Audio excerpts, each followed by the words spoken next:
Hello बच्चों, Isha classes में आपका बहुत बहुत स्वागत है। उम्मीद करती हूँ कि आपने मेरे प्रीवियस 2 वीडियो ज़रूर से देखे होंगे जो कि कोशिका के ऊपर थे, है ना। और आज हम कोशिका के ही और अंगों के बारे में पढ़ेंगे। बच्चों, हम लोग जिस तरह से कोशिका पढ़ रहे हैं उसमें एकदम सटीक जानकारी आपको मिल रही है। मैंने देखा है कि बहुत सारे चैनल्स पे गलत जानकारी दी हुई है, तो हम ये चाहते हैं कि आपको एकदम सटीक जानकारी मिले जिससे आप प्रतियोगी परीक्षाओं के अंदर बहुत ही अच्छे स्कोर कर सकें। ठीक है, तो इसके लिए एक काम करना आपके लिए बहुत जरूरी है। वो क्या है? वो हमारे चैनल को आपको सब्सक्राइब करना है, लाइक करना है और शेयर करना है। क्लियर? ओके, तो आज हम स्टार्ट करते हैं कोशिका। बच्चों, कोशिका के और जो वीडियो हैं उनमें हमने पढ़ा था विभिन्न कोशिका अंगों के बारे में, और जिसमें अंतिम टॉपिक था लाइसोसोम्स के बारे में। और आज हम लोग पढ़ने वाले हैं केंद्रक के बारे में। केंद्रक सबसे इंपॉर्टेंट चीज यहाँ पे ये है कि अगर कोशिका का दिमाग है तो वो क्या है? अगर कोशिका का दिमाग है तो वो क्या है? वो केंद्रक ही है। समझ में आई मेरी बात? सबसे पहले इंपॉर्टेंट चीज यहाँ पे ये आती है कि केंद्रक क्या है, केंद्रक का कार्य क्या है, केंद्रक में क्या क्या चीजें उपस्थित होती हैं, केंद्रक कोशिका में किस तरह से मदद करता है। तो इस चीज को परखने के लिए या इस चीज को समझने के लिए आपको हमारा वीडियो एंड तक देखना पड़ेगा। So don't skip my video, let's start.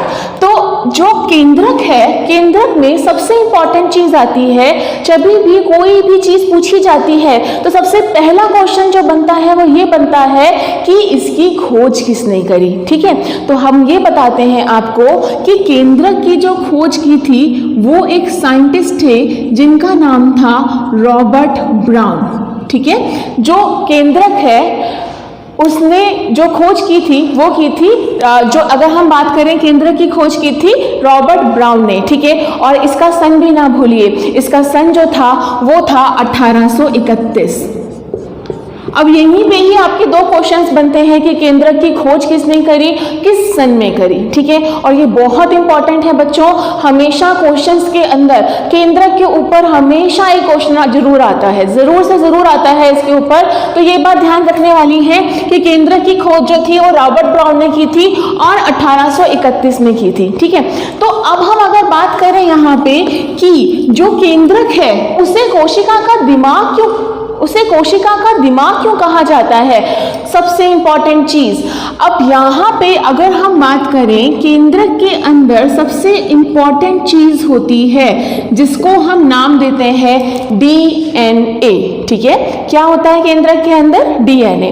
और एक और चीज होती है जिसको हम बोलते हैं आरएनए। ठीक है, केंद्रक के अंदर 2 चीजें हैं, डीएनए और आरएनए। ठीक है, तो यहाँ पे मैं आपको सबसे पहले एक बार केंद्रक के बारे में और विस्तार में बताने वाली हूँ। केंद्रक की संरचना क्या होती है, केंद्रक के अंदर क्या क्या चीजें उपस्थित होती हैं, जो सिर्फ आपको कहाँ मिलेगा? हमारे ईशा चैनल के ऊपर। तो समझिए एक बार, केंद्रक जो है, केंद्रक के चारों ओर इस तरह से एक संरचना होती है,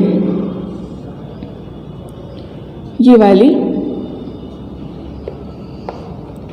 जो क्या है? एक तरह का बाह्य आवरण है। समझिएगा, किसी भी कोशिका के अंदर झिल्ली होती है। ठीक है, तो ऐसे ही केंद्रक के अंदर भी क्या बना हुआ है?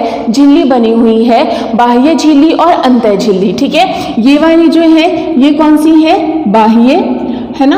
और जो ये वाली है ये कौन सी है? अंतः। ठीक है, और इन दोनों को मिला के अगर हम बात करें, इन दोनों को मिला के हम बात करें तो इन दोनों को मिला के हम क्या बोल रहे हैं? केंद्रक का आवरण बोल रहे हैं। या फिर अगर हम बात करें इसको न्यूक्लियर एनवलप भी कहा जाता है। क्या कहा जा रहा है? Nuclear envelope. ठीक है, तो यहाँ पे बाह्य झिल्ली और अंतः झिल्ली, इन दोनों को मिला के क्या नाम दिया गया? इसको न्यूक्लियर एनवलप नाम दिया गया। अब यहाँ पे इस तरह की संरचना उपस्थित होती है जिसको हम क्या बोलते हैं? क्रोमेटिन। क्या बोलते हैं? क्रोमेटिन बोलते हैं। ठीक है, यहाँ पे इस तरह की धागेदार संरचना उपस्थित होती है जिसको हम क्या बोल रहे हैं, क्रोमेटिन बोल रहे हैं। ठीक है, और यहाँ पे एक छोटी सी संरचना और होती है जिसको हम क्या बोलते हैं, केंद्रिका। क्या बोल रहे हैं, केंद्रिका। और इसके अंदर इस तरह से द्रव पाया जाता है जिसको हम क्या बोल रहे हैं, केंद्रक द्रव। ठीक है, अब बच्चों सबसे इंपॉर्टेंट चीज यहाँ पे क्या आती है, समझना इस चीज को। इस वीडियो को पूरे अंत तक देखना ताकि आपको पता चले कि इसकी संरचना एग्जैक्टली है क्या। मेरी बात बहुत ध्यान से समझिएगा बच्चों कि ये जो क्रोमेटिन है, ये क्रोमेटिन क्या है, क्रोमेटिन के अंदर सिर्फ और सिर्फ क्या है, यहाँ पे डीएनए है और प्रोटीन है। समझिए मेरी बात, क्रोमेटिन के अंदर क्या है, सिर्फ डीएनए और प्रोटीन होता है। और यही क्रोमेटिन जब कोशिका विभाजित करती है, आप लोग कोशिका विभाजन भी पढ़ोगे जो हमारे वीडियो पे, हमारे जो चैनल है उस पे हम उसको अपलोड करेंगे। तो कोशिका विभाजन के अंदर यही क्रोमेटिन जो होता है यही बदल जाता है किसके अंदर, क्रोमोसोम के अंदर। किसमें बदल रहा है ये, क्रोमोसोम के अंदर। बात समझ में आई। मैंने क्या कहा कि हमारे यहाँ पे जो हमारा केंद्रक है, केंद्रक में इस तरह से जालीदार संरचनाएं होती हैं, धागेनुमा संरचनाएं होती हैं और इन्हीं संरचनाओं को हमने क्या नाम दिया, क्रोमेटिन। और जब कोशिका विभाजित होती है, जब कोशिका क्या हो रही है, विभाजित होती है, तो ये क्रोमेटिन मोटा हो जाता है, पानी भर जाता है इसके अंदर और ये परिवर्तित हो जाता है क्रोमोसोम में। अब यहाँ पे एक और इंपॉर्टेंट क्वेश्चन बनता है, वो क्या, कि हमारे शरीर में कितने क्रोमोसोम्स होते हैं। याद रखिएगा, मानव शरीर में क्रोमोसोम का नंबर कई बार पूछा जाता है। कई क्वेश्चंस में, कितने भी कंपटीशन एग्जाम्स उठा लो, उन सब के अंदर पूछा जाता है कि मानव शरीर में क्रोमोसोम के नंबर कितने होते हैं। पहली इंपॉर्टेंट चीज, ये हमेशा कैसे होते हैं, जोड़े में उपस्थित होते हैं। तो हम क्या बोलेंगे कि ये 23 पेयर यानी कि 23 जोड़े हैं। ठीक है, या फिर अगर हम बात करें कितने हैं ये, 46। क्लियर, समझ में आ गई ये बात। चलिए, तो आपको समझ में आ गया होगा केंद्र की संरचना क्या है। केंद्र की संरचना में बाह्य और अंतः क्या होती है, यहाँ पे न्यूक्लियर एनवलप होता है। बाह्य झिल्ली और अंतः झिल्ली क्या बना रही है, यहाँ पे न्यूक्लियर एनवलप बना रही है। यहाँ पे एक द्रव भरा हुआ होता है जिसको हम क्या बोलते हैं, केंद्रक द्रव बोलते हैं। और केंद्रक द्रव के अंदर बहुत सारे एंजाइम, आयन, ये बहुत सारी चीजें उपस्थित होती हैं। प्लस अब बात आती है ये केंद्रिका के अंदर क्या उपस्थित है। ठीक है, केंद्रिका के अंदर क्या प्रेजेंट है यहाँ पे। अब मेरी बात बहुत ध्यान से समझिएगा दोस्तों। क्या मैंने आपसे अभी यहाँ पे एक चीज कही थी मैंने आपसे कि यहाँ पे डीएनए और आरएनए दोनों प्रेजेंट होते हैं। ठीक है, फिर मैंने ये कहा था कि क्रोमेटिन के अंदर डीएनए है और प्रोटीन है। अब आरएनए कहाँ है, ठीक है, दिमाग में क्वेश्चन जरूर आया होगा आपके कि आरएनए कहाँ है। तो आरएनए यहाँ उपस्थित होता है। कहाँ पे, केंद्रिका के अंदर। कहाँ उपस्थित हो रहा है, केंद्रिका के अंदर आरएनए उपस्थित होता है। समझ में आई बात। ठीक है, अब आपको समझ नहीं आ रहा कि भाई हमें क्या पता कि डीएनए की फुल फॉर्म क्या है और आरएनए की फुल फॉर्म क्या है, हमें नहीं आ रहा। तो हम है ना आपके लिए, तो डीएनए की फुल फॉर्म क्या होती है, डीऑक्सी राइबो न्यूक्लिक एसिड। क्या होती है इसकी फुल फॉर्म, डीऑक्सी राइबो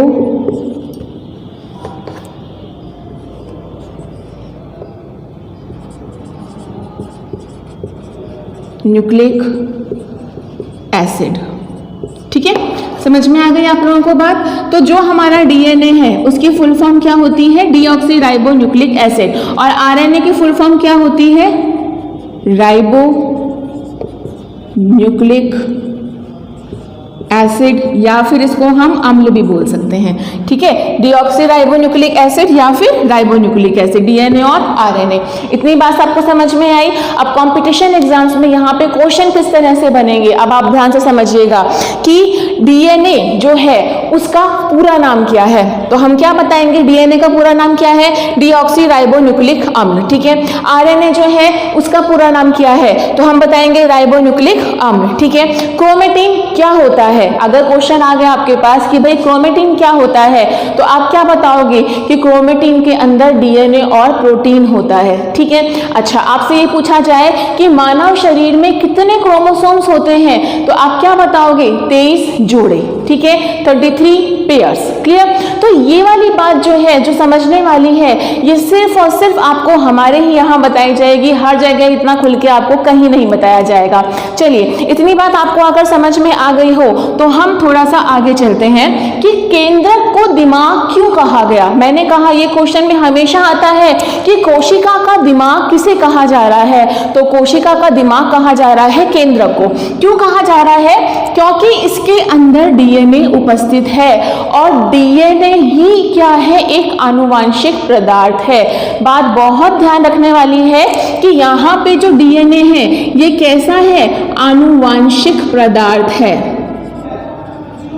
आनुवांशिक पदार्थ। ठीक है, अब क्वेश्चन क्या होता है, आनुवांशिक पदार्थ क्या होते हैं, आपसे ये कहा जाए बताइए आनुवांशिक पदार्थ क्या होते हैं। आनुवांशिक पदार्थ वो होते हैं जो माता पिता से बच्चों में आ रहे हैं, यानी कि हमारे पेरेंट्स से जो हमारे अंदर जो मैसेज आ रहा है, जो सूचना आ रही है, वो सूचना किसके द्वारा आती है, वो सूचना आती है डीएनए के द्वारा। समझ में आई ये बात, ठीक है। अब बहुत सारे वीडियोस के अंदर या बहुत सारे जगह पे आपसे ये भी कहा जाएगा कि आरएनए भी आनुवांशिक पदार्थ है। ठीक है, अब मैं यहाँ पे आपसे ये कहूंगी कि आरएनए जो है इसका निर्माण डीएनए से ही होता है। बात बहुत ध्यान से समझिएगा, डीएनए से आरएनए का निर्माण होता है और आरएनए आनुवांशिक पदार्थ है, लेकिन किसमें है, सिर्फ और सिर्फ वायरस के अंदर। ठीक है, ये बात बहुत ध्यान से समझने वाली है। क्वेश्चन में कई बार आपसे पूछ सकता है कि आरएनए आनुवांशिक पदार्थ किस में है, तो आप क्या बताओगे, आरएनए आनुवांशिक पदार्थ सिर्फ और सिर्फ किस में है, वायरसेस के अंदर है। ठीक है, और बाकी ये क्या कर रहा है कि डीएनए से आरएनए बनता है और आरएनए से क्या बनता है, प्रोटीन। ठीक है, याद रखिएगा ये बात, डीएनए से क्या बनता है, आरएनए, और आरएनए से क्या बनता है, प्रोटीन बनता है। तो अब मेरी बात बहुत ध्यान से समझिएगा कि कोशिका का दिमाग इसे क्यों कहा गया है। ये इसलिए कहा गया है कि कोशिका कब विभाजित करेगी और कब विभाजित नहीं करेगी।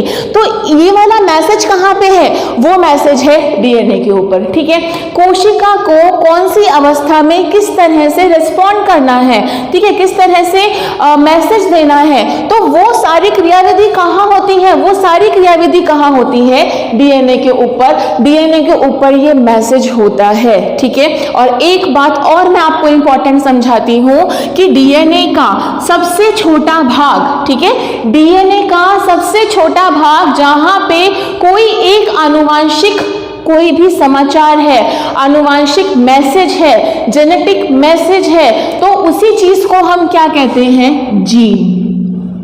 क्या कहते हैं, जीन।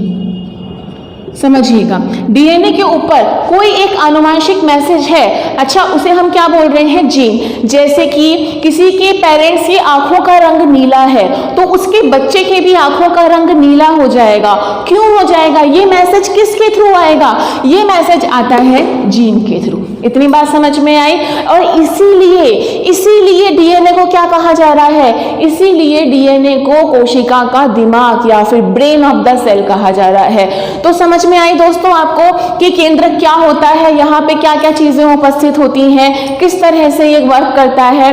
तो उम्मीद है आपको ये चीज बहुत अच्छे से समझ में आई होगी और इससे रिलेटेड क्वेश्चंस भी आपको समझ में आए होंगे। एक बार क्विक रिवीजन कराती हूँ कि चलिए डीएनए की खोज, अगर हम बात करें कि केंद्रक की खोज किसने करी, तो आप क्या बताओगे, रॉबर्ट ब्राउन ने की थी। कौन से सन में की थी, तो आप बताओगे 1831 में की थी। आप इससे ये पूछा जाए कि क्रोमेटिन क्या है, तो आप बोलोगे कि क्रोमेटिन क्या है, डीएनए प्लस प्रोटीन है। आपसे ये पूछा गया कि डीएनए की फुल फॉर्म बताइए, क्या बताओगे, डीएनए की full form deoxyribonucleic acid, deoxyribonucleic acid. RNA की फुल फॉर्म क्या है, राइबोन्यूक्लिक एसिड। ठीक है, आनुवंशिक पदार्थ कौन सा है? डीएनए। और वायरस में आनुवंशिक पदार्थ क्या होता है? आरएनए। हमारे वीडियो की यही तो खासियत है कि आपको पढ़ते पढ़ते ही इतने सारे क्वेश्चंस मिल जाएंगे कि आपका पक्के से जितनी भी प्रतियोगी परीक्षाएं होती हैं उन सब के अंदर 1 नंबर इस टॉपिक के ऊपर तो पक्का है। ठीक है, चलिए बच्चों, अभी आप लोगों ने समझा कि केंद्रक क्या होता है। ठीक है, अब हम आगे बढ़ते हैं। अब हम आज बात करेंगे अंतःप्रदव्य जालिका के बारे में। अंतःप्रदव्य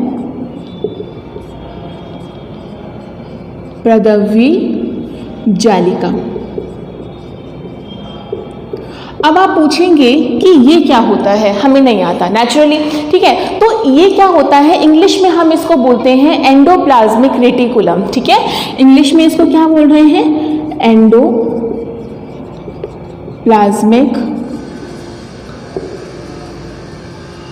रेटिकुलम। ठीक है, अब इसका काम क्या है? बहुत आसानी से समझिएगा कि जो आपका अंतःप्रदव्य जालिका है या फिर जो आपका एंडोप्लाज्मिक रेटिकुलम है, ये भी हमारे कोशिका के लिए बहुत ज़रूरी है। क्यों ज़रूरी है? पहली इंपॉर्टेंट चीज़ तो ये आती है कि इसको हमने 2 भागों में बांटा हुआ है, SER और RER। ठीक है, SER का मतलब होता है स्मूथ एंडोप्लाज्मिक रेटिकुलम। ठीक है, स्मूथ का मतलब होता है, इसको हम बोलेंगे चिकनी अंतःप्रदव्य जालिका। ठीक है, और RER का मतलब होता है रफ। ठीक है, इसको हम बोलेंगे खुरदरी अंतःप्रदव्य जालिका। अब आप ये पूछेंगे कि मैडम इनको समझ नहीं आ रहा कि चिकनी कौन सी है, खुरदरी कौन सी है, क्या है ये चीज़? अब जो मैं आपको बताने जा रही हूँ उसको बहुत ध्यान से समझिएगा। मान लीजिए कि ये एक कोशिका है। ठीक है, और इस कोशिका के अंदर ये जो था अभी अभी हमने डिस्कस किया था, क्या था ये? केंद्रक। ठीक है, तो केंद्रक के चारों ओर इस तरह से ये संरचना होती है और इसी संरचना को हम क्या नाम दे रहे हैं? अंतःप्रदव्य जालिका बोल रहे हैं। क्या बोल रहे हैं इसको? अंतःप्रदव्य जालिका। और इस जालिका के अंदर यहाँ पे छोटे छोटे से एक संरचना होती है। ठीक है, और इस जो छोटी छोटी सी जो ये संरचना है इसको हमने क्या नाम दिया? राइबोसोम। ठीक है, तो और इस वाली पे ये वाली संरचना नहीं होती। अच्छा, आपसे एक छोटी सी चीज पूछा जाए कि अगर छोटे छोटे से यहाँ पे डॉट डॉट लगा दिए जाए तो हमारी त्वचा जो है वो खुरदरी हो जाएगी ना? सेम यही चीज तो यहाँ पे है कि जो ये आपकी अंतःप्रदव्य जालिका है यहाँ पे राइबोसोम लगे हुए हैं। ठीक है, और इन्हीं राइबोसोम पर ही प्रोटीन का संश्लेषण होता है और राइबोसोम लगने की वजह से जो ये अंतःप्रदव्य जालिका है कैसी हो जाती है? खुरदरी हो जाती है और इसीलिए इसको क्या नाम दिया गया? Rough endoplasmic reticulum.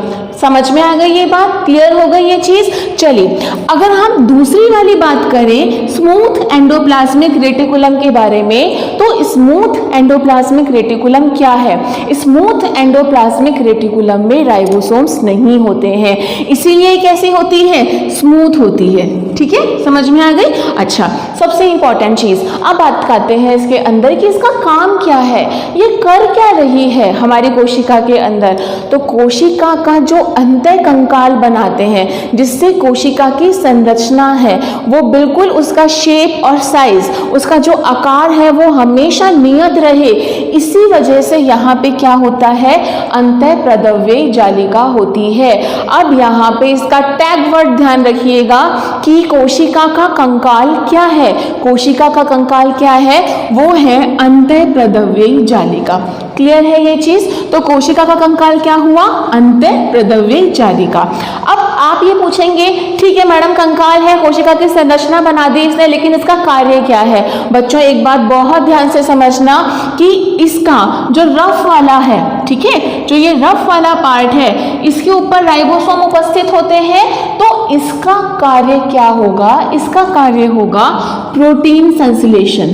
ठीक है, यानी कि प्रोटीन का बनना वो इस तरफ होगा। किस तरफ होगा? रफ वाली तरफ होगा।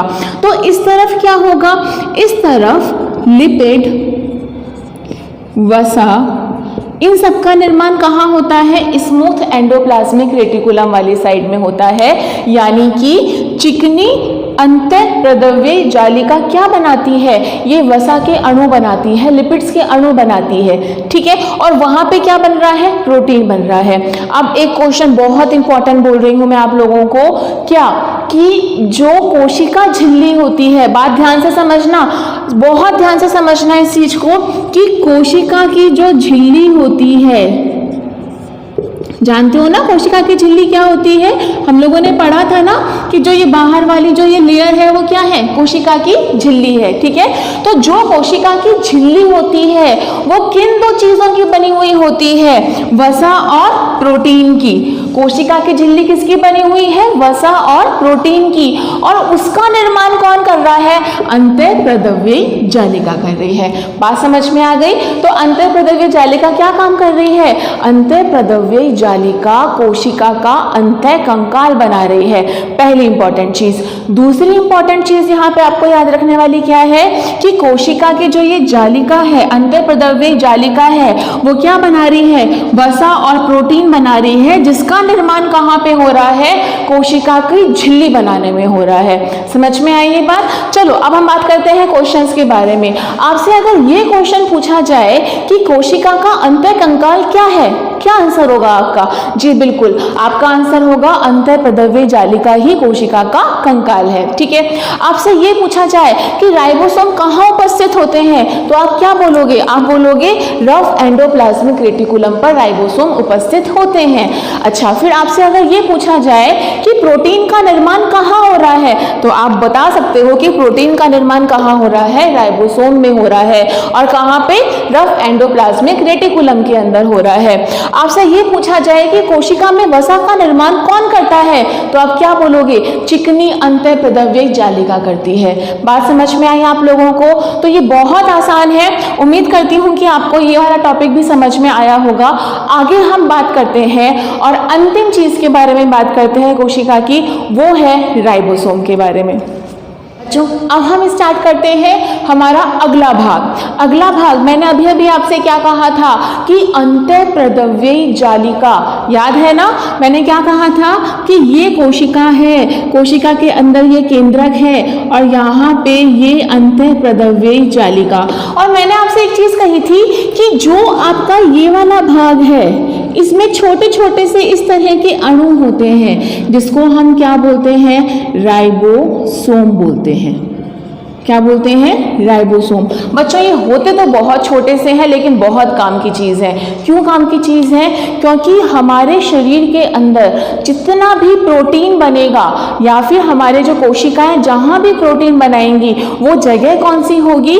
वो जगह होगी आपका राइबोसोम।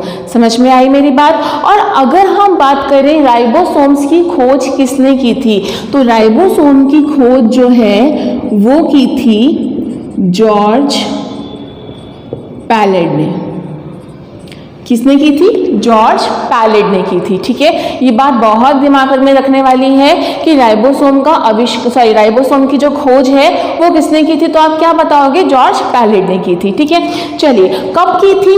ये की थी 1955 के अंदर। ये 1955 में इतनी लेट खोज इसकी क्यों हुई थी, तो आपके पास इसका भी आंसर है। वो क्या है? क्योंकि यहाँ तक राइबोसोम बहुत छोटे होते हैं, तो इलेक्ट्रॉन माइक्रोस्कोप यानी कि इलेक्ट्रॉन सूक्ष्मदर्शी का आविष्कार तब तक हो चुका था और यहाँ पे जॉर्ज पैलेड ने क्या करी थी? इसकी खोज की थी, ठीक है। चलिए, अगर हम बात करें, आपको जो ध्यान रखने वाली बात यह है कि दो चीजें होती हैं, यानी कि दो तरह के जीव होते हैं। एक होते हैं प्रोकैरियोटिक,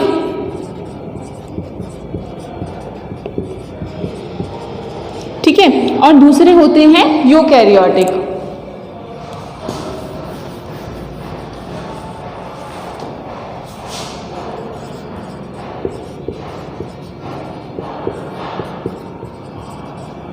ठीक है, तो दोनों में अब आप ये पूछेंगे कि मैडम प्रोकैरियोटिक और यूकैरियोटिक है, समझ ना आ रहा है ना? तो आपको मैंने इस हमारे मेरे पहले वीडियो के अंदर मैंने इसके बारे में बता रखा है बहुत अच्छे से, तो जाइए और जाके वो वीडियो देखिए पहले, ठीक है। तो चलिए हम स्टार्ट करते हैं कि प्रोकैरियोटिक जो होते हैं, इनके अंदर जो राइबोसोम पाए जाएंगे वो पाए जाएंगे 70S, ठीक है।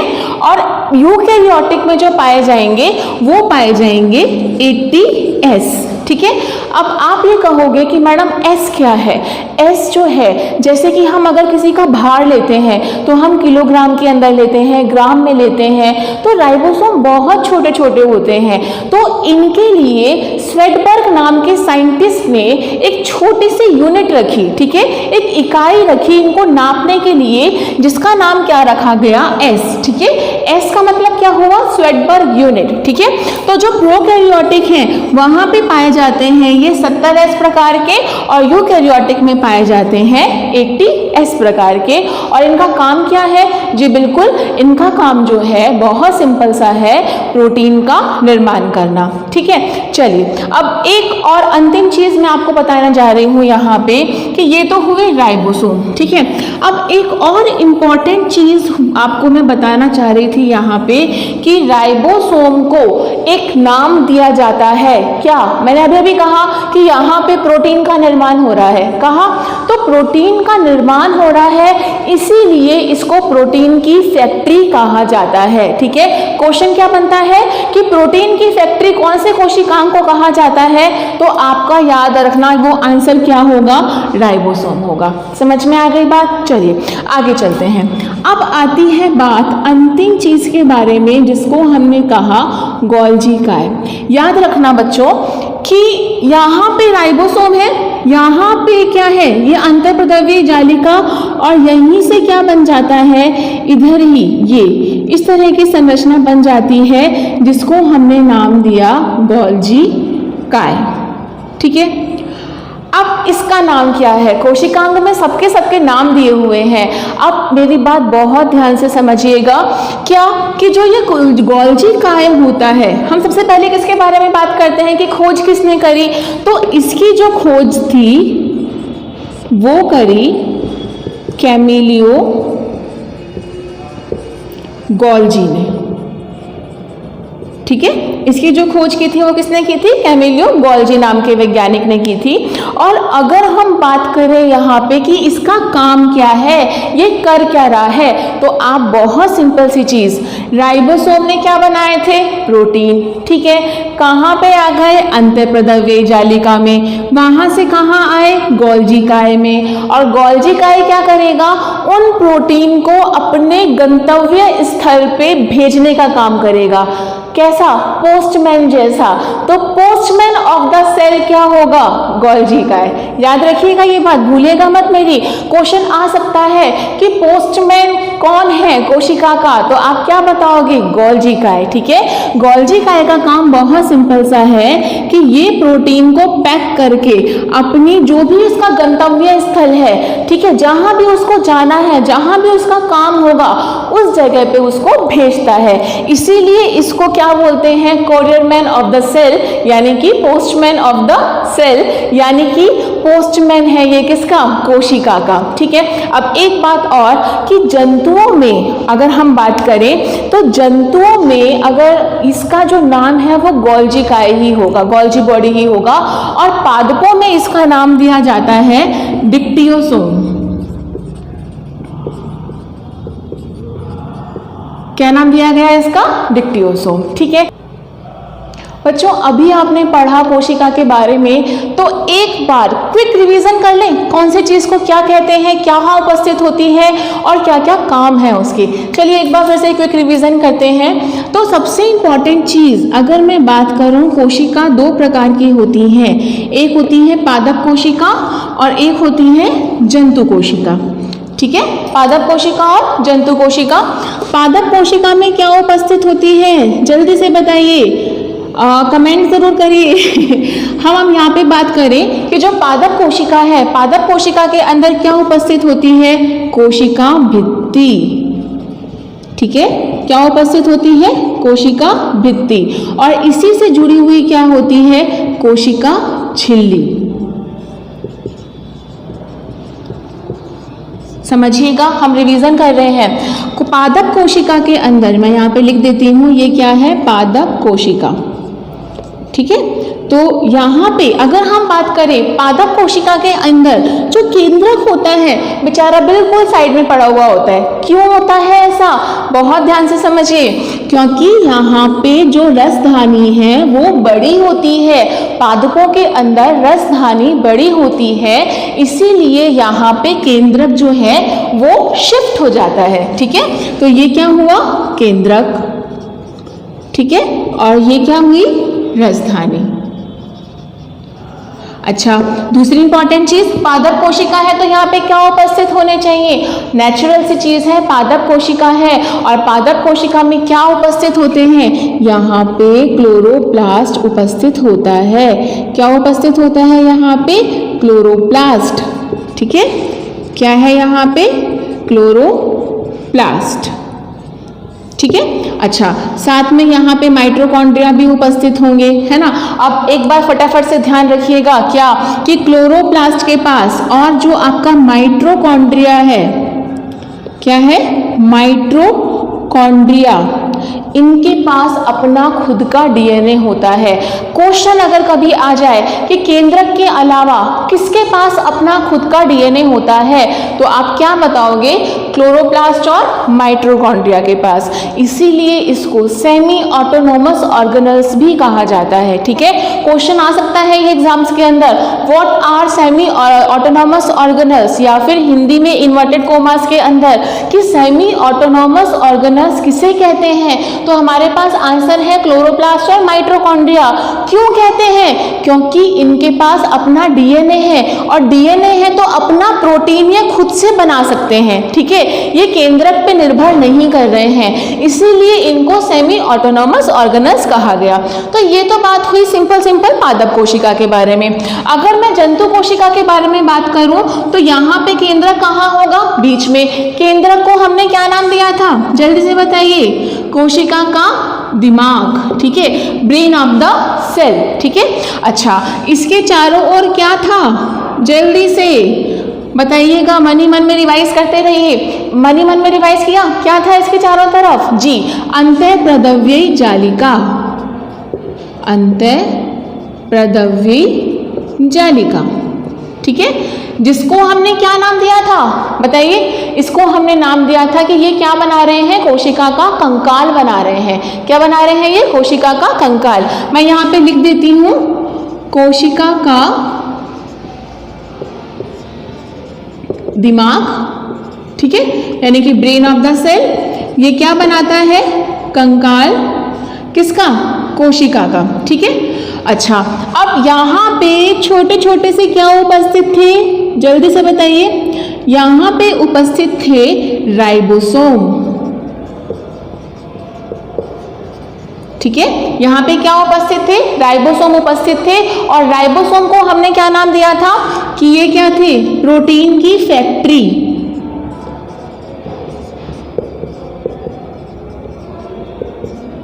ठीक है, इनको हमने क्या नाम दिया था, प्रोटीन की फैक्ट्री। इतनी बात याद आ गई, ठीक है। अब मैंने कहा था कि यहीं से ही क्या बनना शुरू हो जाता है, गोल्जी काय। ठीक है, और गोल्जी काय को हमने क्या कहा था, हाँ जी बिल्कुल, पोस्टमैन। क्या कहा था, पोस्टमैन, जो क्या कर रहा था, प्रोटीन को भेज रहा था।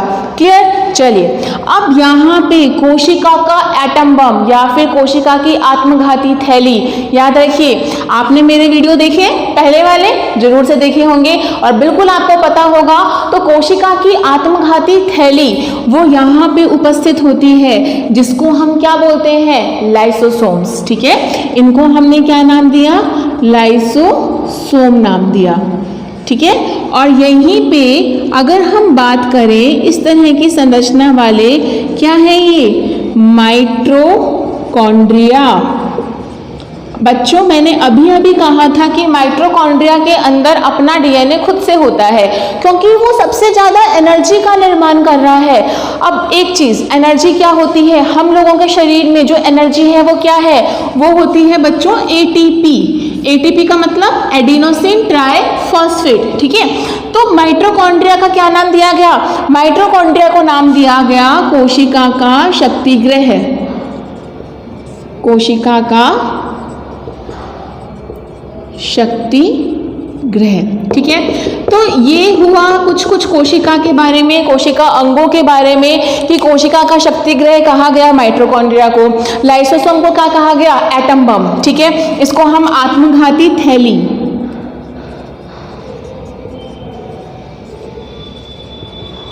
क्योंकि अगर इसके जो एंजाइम है शरीर से बाहर आ जाए, यानी कि आपके जो लाइसोसोम से बाहर आ जाए, तो ये क्या कर देते हैं, अपने ही कोशिका अंगों को पचाना शुरू कर देते हैं, उनका डाइजेशन करना शुरू कर देते हैं, तो कोशिका क्या हो जाएगी, खत्म हो जाएगी। इसीलिए इसको क्या कहा जाता है, आत्मघाती थैली कहा जाता है। राइबोसोम प्रोटीन की फैक्ट्री, गोल्जी का पोस्टमैन, अंतःप्रद्रव्य जाली का कंकाल, और केंद्र क्या था, कोशिका का दिमाग। उम्मीद करती हूँ कि ये वीडियो जो है ये जो वीडियो है वो आपके लिए बहुत हेल्पफुल रहेंगे। आपने सिंपल सा इसका स्क्रीनशॉट अगर आप ले लेंगे तो आपको क्विक रिवीजन हो जाएगा बहुत जल्दी से, बिना किसी प्रॉब्लम के। और आगे और नोटिफिकेशन के लिए, बहुत अच्छे वीडियोस के लिए हमारा चैनल ज़रूर से सब्सक्राइब कीजिएगा, शेयर कीजिएगा, लाइक कीजिएगा। और आपको ये वीडियो कैसे लगा उसके लिए प्लीज़ कमेंट करिएगा, और keep watching Isha channel. Thank you so much.